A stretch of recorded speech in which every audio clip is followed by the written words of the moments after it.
G'day groovers, rockers, and in between. This is Vinyl Vibes. I'm your host, Jack Hodgins. Today we are talking with drummer of the Jam, Rick Butler. Rick joined the Jam in 1972, and during its hit days, the band would consist of Rick on drums, Paul Weller on guitar and vocals, and Bruce Foxton on bass. The group recorded their first album, In the City, in 1977, and by their disbandment in 1982 would make a total of 6 studio albums and have 4 #1 records in the UK. Rick played drums on every Jam record since its formation. In more recent times, Rick has been writing books on the history of the band, with his most recent publication being his 2022 book, The Jam 1982. He is currently doing a Q&A tour around the UK and has made the time to be on Vinyl Vibes amongst his busy schedule. G'day Rick, and welcome to Vinyl Vibes. Yeah, thanks for having me on. It's a bit of a privilege to talk to people on the other side of the planet. Let's start at the beginning, Rick. I mean, you were born in Woking, England in 1955 to a working class family. Like, what can you tell me about your childhood? But nothing too unusual there, really. I mean, like you say, my parents were working class. My dad was a postman, and my mum did sort of casual work here and there, worked in shops and all that sort of thing.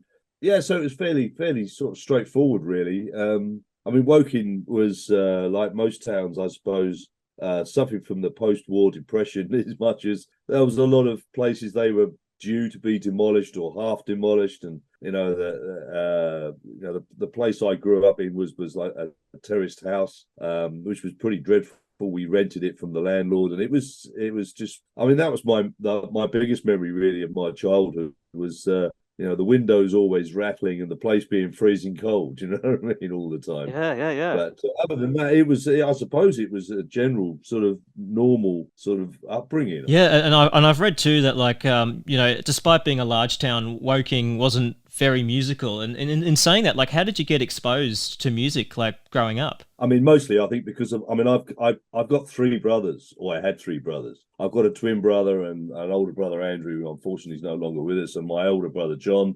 I mean, they all, especially my brother, Andrew, he would come home with albums, the Rolling Stones or the Beatles or something like that. And I used to hear him playing all this stuff because obviously he was 7 years older than me. So I sort of got introduced to music, I suppose, on that front, listening to what my brothers brought home. I mean, radio was king in those days, in the sort of, the 60s and 70s.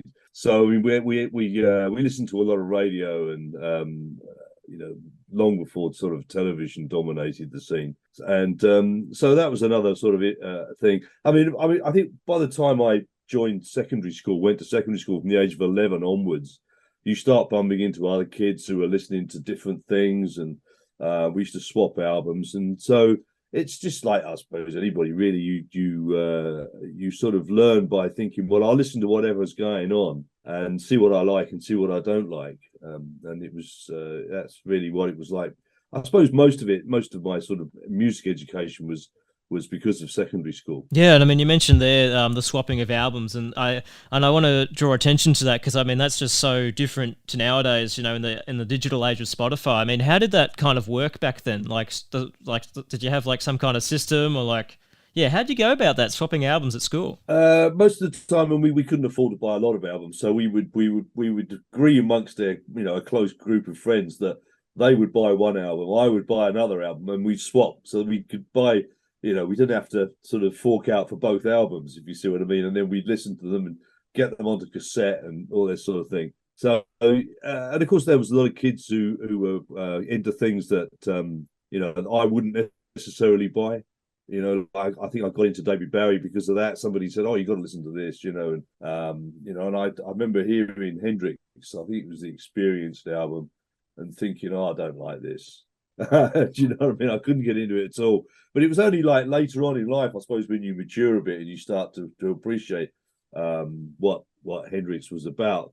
So although it was a journey of discovery, sometimes it takes a little while for things to sink in properly about the value of stuff. And I mean, you mentioned a lot of the 60s groups there. You mentioned like, yeah, your brothers brought home albums, swapping albums, Stones, Beatles, you mentioned Hendrix there.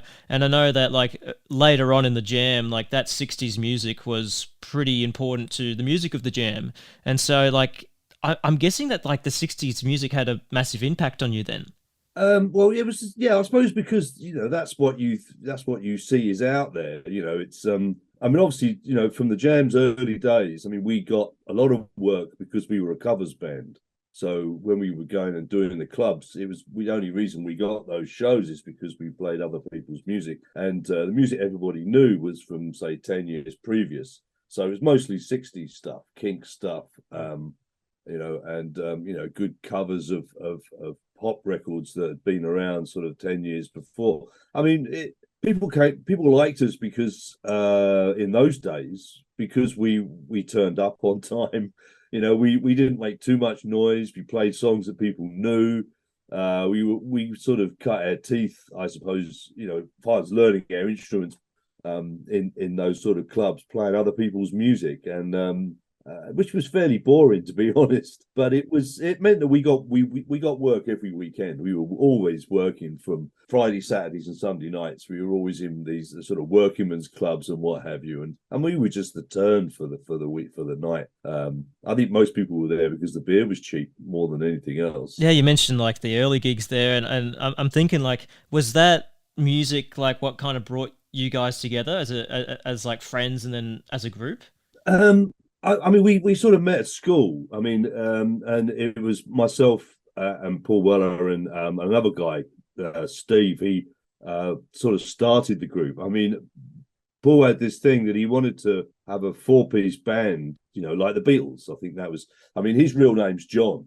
Paul's name is John, really. But because he was a big fan of Paul McCartney, he wanted to be called Paul. So he was always called Paul. And he started off by playing a Hofner violin bass, the same as Paul McCartney did, because obviously it was a big influence on him. So that's really the ideal of it. We wanted to, Paul and wanted to be in a 4-piece band, so they needed a drummer. So that's how I got involved. And I was always sort of playing drums with, other guys at school and stuff. Because I mean, the school was quite helpful in that respect. They had a music room and they didn't have many instruments, but they sort of did let us go in there at lunchtimes and play music and swap ideas and meet other guys who were interested in music. There was other guitarists and drummers and bass players and what have you. So I suppose that's really how we met. And and if you're a big music fan, you want to sort of take it a stage further. You don't necessarily want to just listen to music and swap albums. You want to go a bit further with it. So we thought, we'll start a band and get some shows at the youth club and what have you. And it just sort of kicked off from there. Really, I think once you've got the bug for doing live shows. And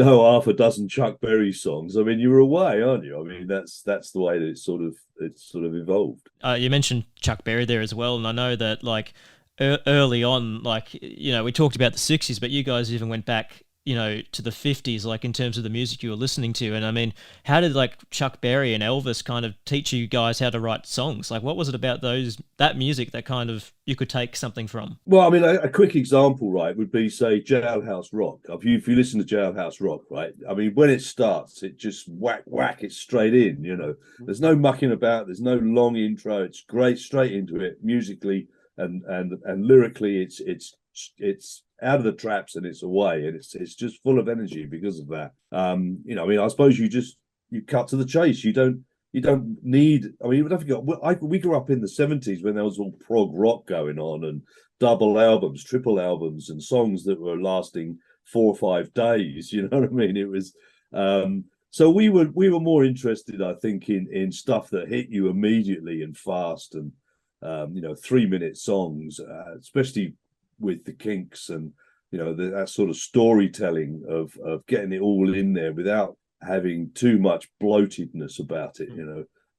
So I think that sort of doing all those covers really sort of educated us about how you can put songs together and cut out the boring stuff and just keep it to the concise idea. And I think that was pretty much an ideal that we stuck to all along the line. We weren't necessarily into having long guitar solos or contracted things like that. So it sort of kept us. That was the conciseness of it, I think, and obviously it had a big influence when it came to Paul writing songs. That we kept to that. I think we sort of reinvented. I don't know whether, I mean, it's a bit pretentious, really, but I mean, we sort of reinvented the 3 minute song. We sort of went back and kept it like that. We didn't like the idea of doing, whole albums full of musical meanderings. I mean, none of us were, that good a player that when we're not Steve Howe on guitar here. Do you know what I mean? It was quite sort of straightforward, really. I think that the song was going to be the star. That's the best way to put it, I suppose. Yeah, and look, I think that was a great point, Rick, because you mentioned like the songs of the 50s and how they just kind of 2 minutes 30, no long guitar solos, and mentioned like in the 70s how that was kind of the complete opposite. And I think it's a fair comment to say you guys definitely did reinvent that, and that kind of brings me to like I know that before you guys kind of got going, like the Sex Pistols were like starting to kind of become, and I know that was had a pretty big impact on Paul, but like how did the Sex Pistols impact you? Well, the first time I saw them, we got asked to do a show in a town called Dunstable in southern England, and the Pistols had been signed, but they wanted to do a sort of a non-advertised warm-up gig. Most bands will do it to test the equipment, test the road crew, make sure everything's okay before you go off and you do a proper tour. So this was a show that wasn't advertised, and they needed a support band. So we got sort of pulled in to do that, which I think 11 people turned up to it. I mean, it's a big civic hall. It's a thousand people or something like that it could hold, and there was only about 11 guys there, and I was quite impressed that they still pulled all the stops out. They still played, with all the energy as if the place was rammed, And they had the similar sort of thing. They had short songs, punchy, straight to the point. They had a big influence on Paul's songwriting because we obviously tried to write some songs, before, and they were pretty much love songs and pretty wishy-washy, and they were pretty dreadful actually. But I think once Paul had seen the Pistols and realised that there was a direction that you could pick up on here, which was mostly observing what was going on in the world around us. I mean, the sort of mid to late 70s was quite turbulent in the UK at the time. There were strikes, 3-day weeks, Thatcher. Nobody liked Thatcher. God knows who voted for her, but anyway. So yeah, there was plenty of sort of things to disturb one's imagination for what to write about, and I think that gave Paul the direction, for lyrics. And the Pistols, obviously, they had captured all the press attention. I mean, even though punk didn't actually last that long, 77, 78, it was beginning to sort of die off. 79, it was tailing off quite a lot.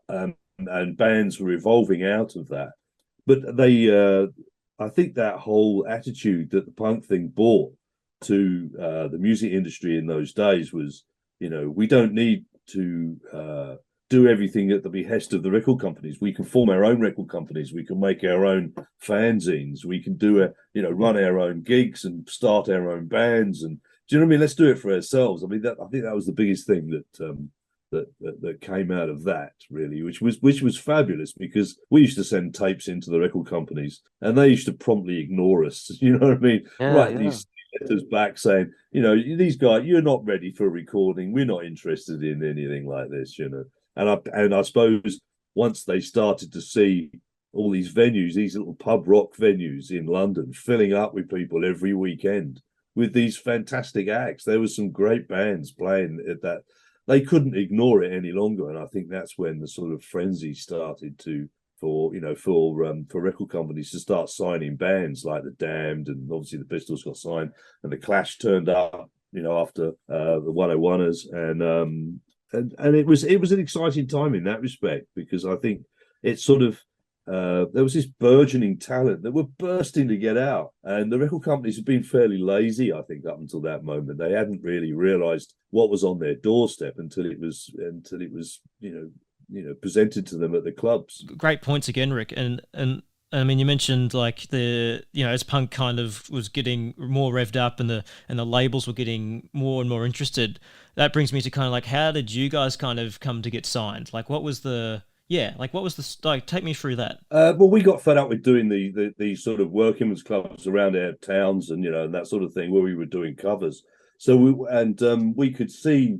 I mean, London's only 30 miles up the road from Woking, and we could see all these other bands playing to these their own audiences in basically just clubs, pubs. Around London, it was a pub rock scene at that time. The bands like Stranglers, and well, we wanted some of it. We could see these bands playing these places, and we thought we'll have some of that. I mean, John Weller, Paul's dad, he was sort of getting us these shows in the workingmen's clubs, and we were on good money. I mean, we were getting 15 quid a night. You know what I mean? Which so. But he wasn't too pleased that we wanted to give this up and move into London, because London, they didn't pay. I mean, they might give you 5 quid for your petrol or something. But there were so many bands wanting these gigs that they thought, well, we're not paying you. If you want to do it, you're going to have to do it for nothing. So John wasn't too pleased about us doing that, really. But we sort of said, well, look, this is what we want to do. We don't really want to keep going around the workingmen's clubs playing covers of other people's stuff. So we sort of moved into the London scene. And I suppose because we were playing fast, energetic rock and roll, I mean, we still did covers as well. We sort of fitted in with that whole high energy punk thing that was happening. And we started to gain our own audience, I suppose, from there. I mean, the same people who came to see us went to see the Clash, went to see the Pistols. But we didn't regard ourselves as a punk band. We sort of, we dressed in suits, man. You know what I mean? We were the odd boys out on the block, but we still had a sort of attitude, I suppose. And well, anyway, so that was it. That was really how it got started for us in gaining an audience and hopefully gaining a reputation. That's what we were after. You spoke about like how like that punk attitude, and you also highlighted like you guys were kind of the odd ones out, and that's what I'm kind of thinking. Like when you kind of went in to make your first album in the city, like did you guys go in with a, how do I phrase it, like with a musical direction? Like you knew what you wanted to do, you knew you wanted to like have that punk attitude, like, or did you just go in and just kind of just went and see what happens, whatever turns out kind of thing? Well, the first album in the city was pretty much, it's a great snapshot of what we were like in those days. I mean, it's fairly rough around the edges, it's fairly fast and furious, and I think we went in and recorded it in about 11 days from start to finish, the whole album. And most of it was live in the studio with very little overdubs or whatever. So, I mean, we've been rehearsing for it for 5 years, so it wasn't that difficult for us to go and do it. But it was lovely because it's exactly what we were doing at that time. The Batman theme and that sort of 90-mile-an-hour songs and what have you. But we did actually think of ourselves as being a little bit more musical than that.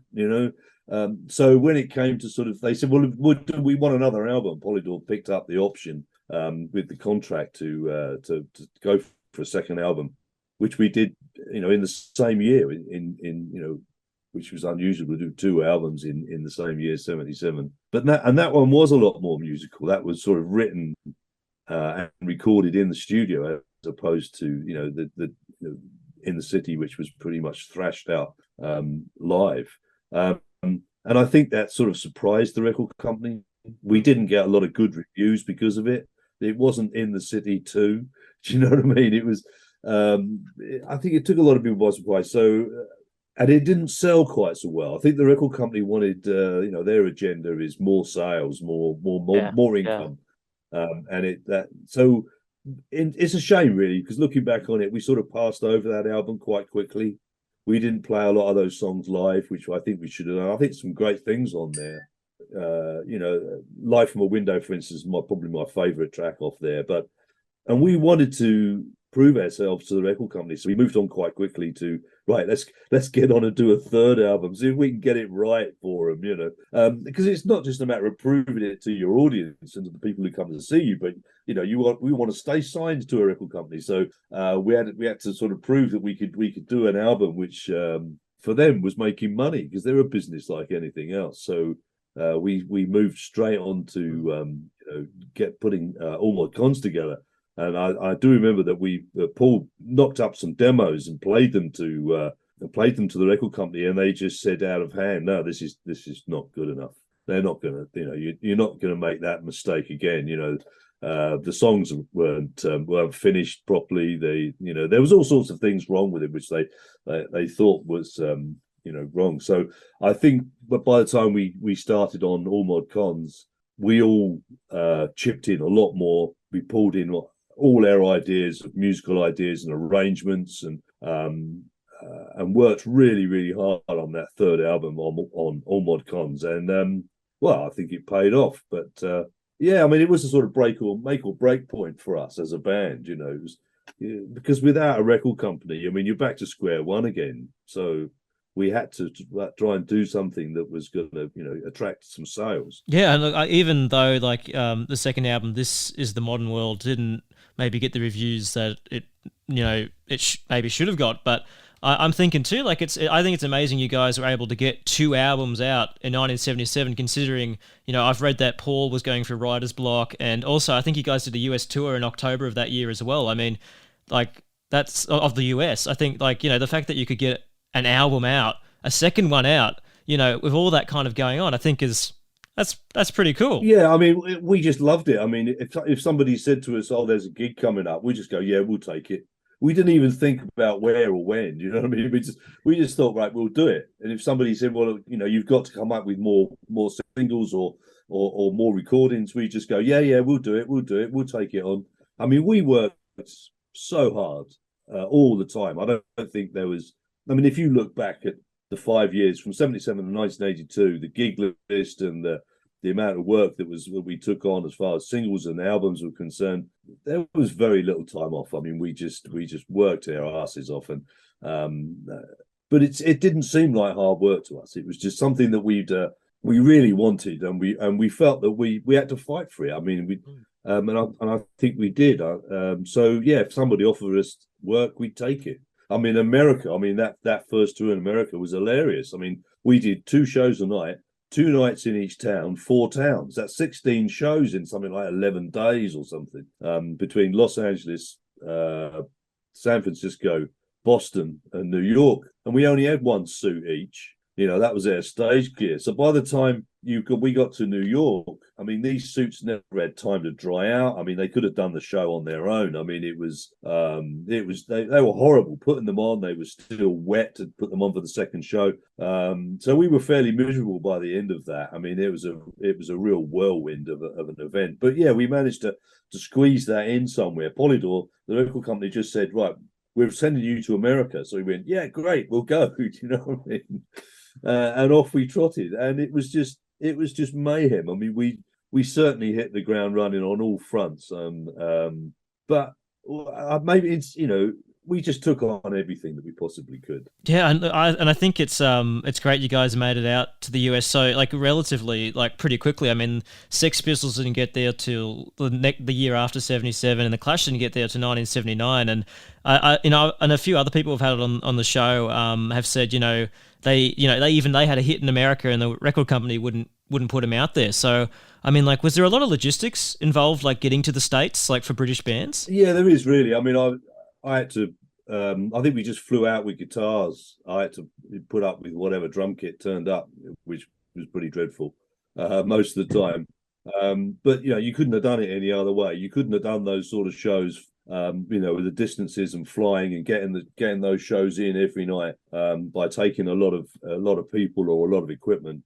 So, but you just get on with it. You just do it, and you learn as you go. All this stuff, especially in the first year, was a huge learning curve for us. Don't forget we had John who had the title of manager, but in actual fact, I think most of the management was done by the record company and by we had a tour manager who did a lot of that. So John was really just there in name only, because he had no more experience than we did as far as managing a band, or especially on that level. So we relied quite heavily on the advice that was given to us by the record company and by the agents and promoters. And, we did get a professional tour manager involved, to organise all this sort of stuff for us.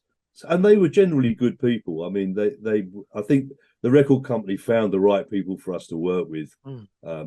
which obviously makes a big difference when time is money and you have to be places and stuff. Just before we move on to the third album, talking a bit more about that, what I wanted to ask you too was in 1977, the Jam also had their first Top of the Pops performances, and I know like a lot of those like Top of the Pops performances were mimed, and I was thinking like I'm not sure whether that, like, if you guys got to play live or not, but if you had to mime, like, how did you guys feel about that? Because I know a lot of bands where it felt pretty iffy about having to do that. Yeah, I mean, we didn't like it. I mean, it was lovely to do Top of the Pops because it was like the seminal show in the UK. It's the only show at that time.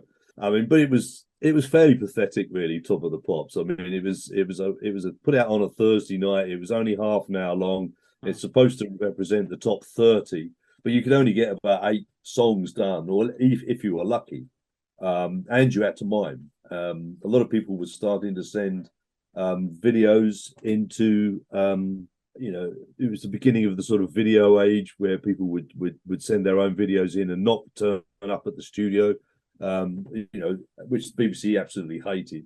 But once you've done it once or twice, you realise how rubbish it is, and you start taking the mick, like wearing aprons and that sort of thing. And because we were a live band, so that was what we were. That's what we were used to. So having to mime things, and of course the BBC would make you re-record everything the night before, to prove that you were there actually on those records, and it was that something to do with the agreement they had with the musicians union, and that was all a joke.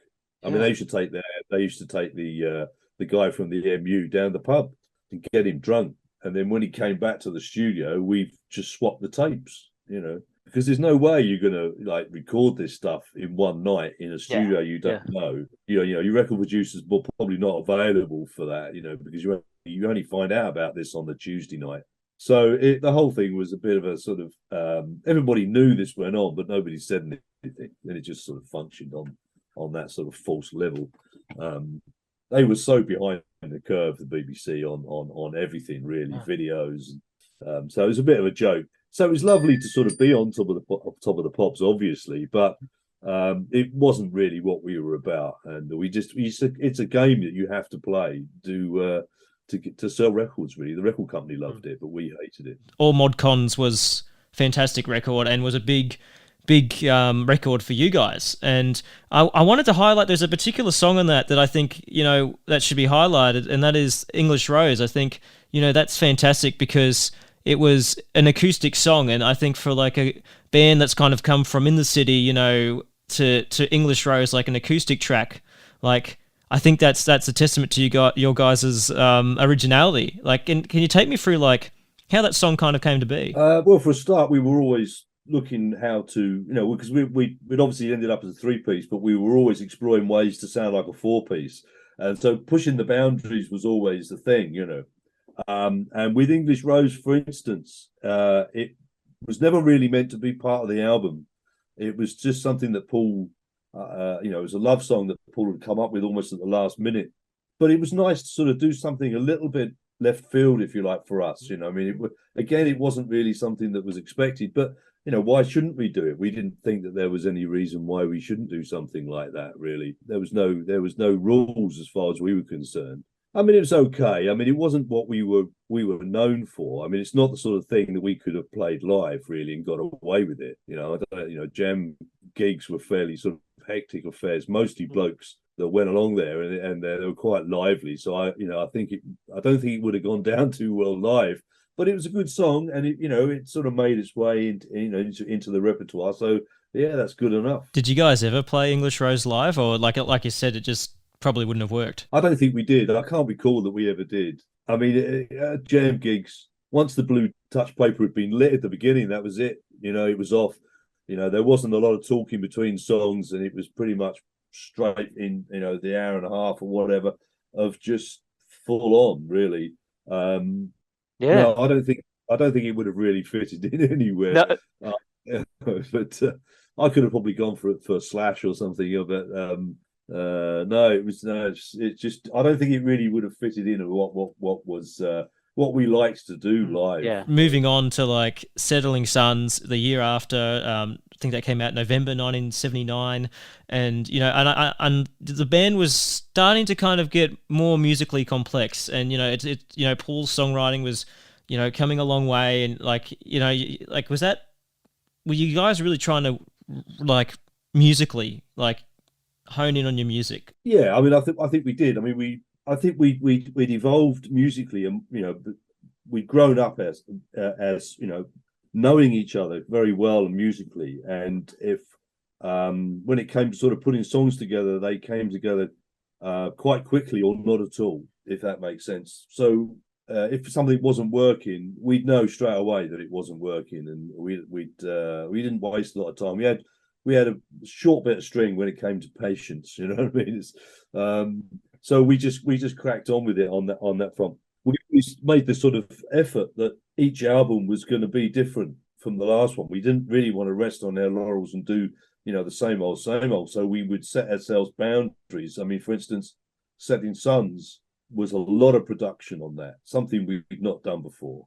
We really thought a lot about the backing vocals and the percussion and the overdubs, and so it's more studio orientated than any other album in that respect. And then the next, for something like maybe sound effects, you'd move away from that. You try and strip it all back again.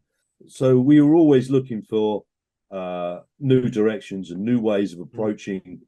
How can you handle a three-piece band and still make it sound interesting? So that kept that side of things alive as far as recordings went. And I, because live you are what you are. There's no getting away from that. We did, as time went on, started to add in brass players and keyboard players to take on the road with us, which was good because it sort of gave us that extra dimension.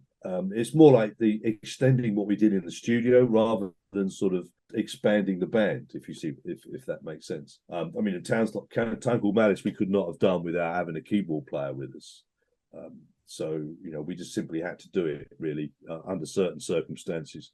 But I think as we became more and more successful, we could afford to hire these guys and take them on the road with us, and feed them and water them and put them up in hotels and stuff, which we could never have done before. So that sort of opened up our horizons quite a bit. And also like that album, I mean, I think that was like went to number 4 in the UK, which I think was your biggest album hit up to that point. And also like in March 1980, just after that album came out, you guys had your first number 1, Going Underground.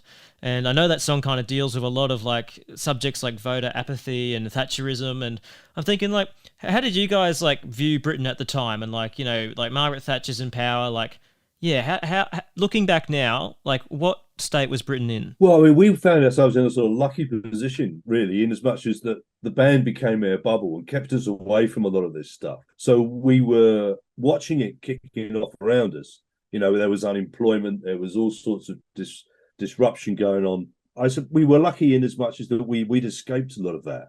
Because, like as people do, it's either football or it's get yourself into a band, or you find some way of escape, I suppose, from that. We literally became observers to what was going on. We met up with their fans and met them before the shows and after the shows. We'd sign stuff for them, and so we'd listen, we'd hear all this stuff going off, about people losing their jobs and how hard it was in Britain, and the people rioting and what have you. So, well, I suppose we could see it going on, but we weren't actually feeling the effects of it, if you see what I'm saying, because we were sort of shielded by this lifestyle that we were lucky enough to be successful within the record company. And as far as, like I said earlier, as far as songwriting was concerned, I think Paul was observing and writing what was going on, without being politicized or whatever. It was politics with a small p, and things like Eton Rifles. There were these guys who were educated at Eton who were destined to be the ruling class, and you're teaching them how to use a gun. Do you know what I mean? It was the only school in Britain that actually had a rifle club that they taught these children how to shoot. And I think the irony wasn't lost on Paul on that one. It's quite odd that some of the politicians in later days would say, "Oh, that's their favourite Jam song." You go, okay. Cameron, I think, said it was his favourite Jam song, and I used to think to myself, "Well, have you actually listened to the lyrics?" But Yes. still, um, so yeah, it was a weird situation to be in, that we were obviously watching all this stuff kicking off around us, but it didn't necessarily affect us directly. Would you? Because I know like there are some jam songs that are more like political in nature, but like and I know like a lot of the punk bands like were very political, but like. Would you? I wouldn't describe though the Jam as a political band. I mean, like, would you describe them as a political band, or like how would you describe that?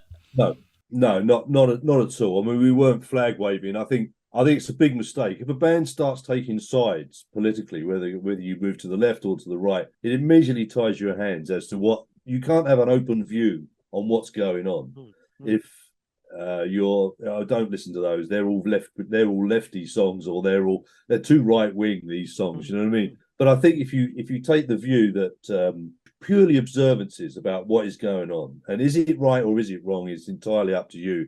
We noticed quite early on that fans used to say, "Oh, I love this song because it means this, that, and the other," and you think, well, it wasn't really meant like that, but if that's what it means to you, that's fine. It's actually gained some sort of meaning for you personally, but it was written with a different sort of view on it. So I think I think it's wrong for bands to become politicized. I think it definitely ties your hands, because if you want to make a comment on the other direction, people will always throw that thing at you and say, yeah, your views are whatever. So I mean, it was nice. I think it was not well. I think it was probably a wise thing to stay away from being, picking political sides. Although I don't think we were big fans of the Conservative Party or that side of things. You mentioned a bit earlier, I kind of highlighted this, but the Jam kind of toured and recorded nonstop from like 1977 to 1982, and I know that Paul kind of got the better of Paul in some ways, but how did you enjoy that constant like work and just going at it? Because how was that for you?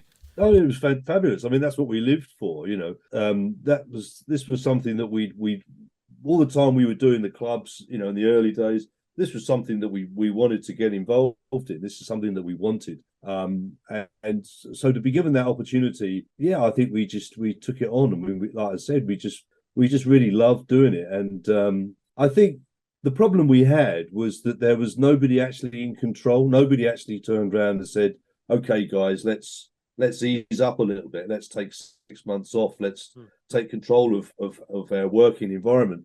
I think when you're controlled and guided totally by the record company, they want more products, and therefore you do more touring, and you do more territories, and therefore and you go on, and they think, right, now we want another single, we want another different set of releases in different places around the world, and which means you've got to go and promote it, you've got to tour it. So you can imagine this constant snowballing effect, and for a lot of time that's exactly what we wanted. We wanted to be successful and tour and record and have hits, and it's as simple as that. It's a very selfish sort of attitude, but that's, as a band, that's what we wanted. We wanted all these things, and so we threw ourselves at anything that we thought would bring that on. But you can imagine it gets to the point where maybe it starts to show because of the workload, and other things start to come into the story of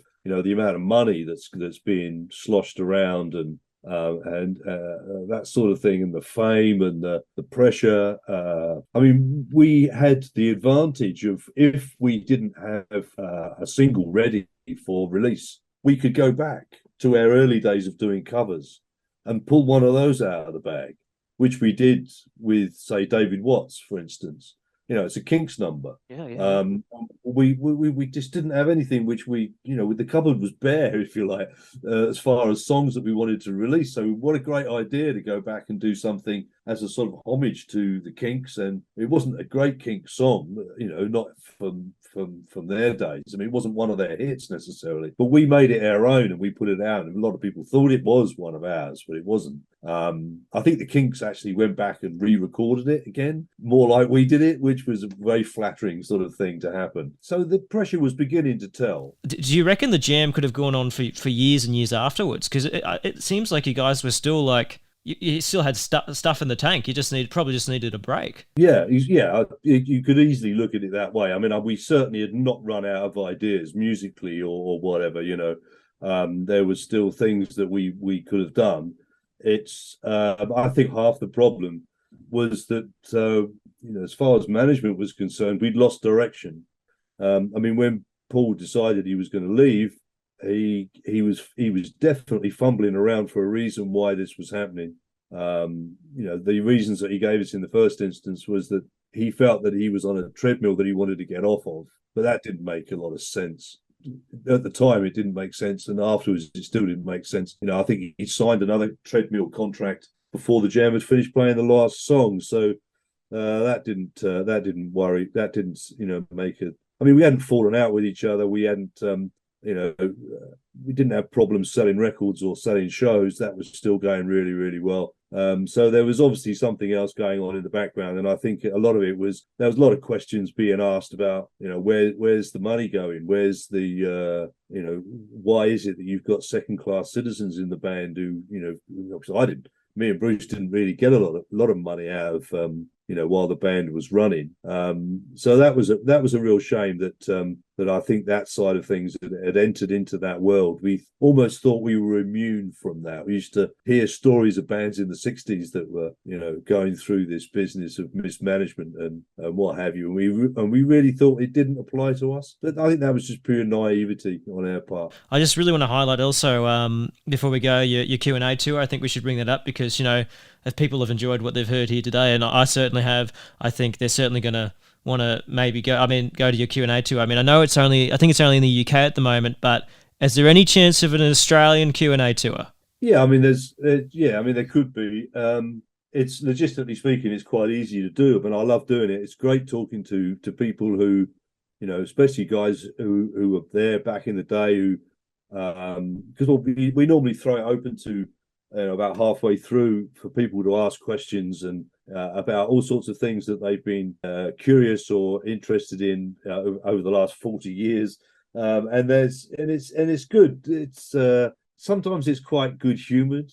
I mean, we never really played Northern Ireland, for instance, and so when I did some Q&As over there was quite some spiked questions about why we never went there, and grown men getting really emotional about why we didn't go over and play, and obviously why the band split and what have you. I think the strength of the Jam following just really comes out, especially when you get the opportunity to stand up and ask questions about something from say myself, who was obviously involved at the very core of all of that. And but yeah, I mean the last book, 1982, was a bit of a tricky one to write because I had to throw my mind back to it was a very difficult year. We started off obviously very in an optimistic mood, and it didn't finish up like that at all. No.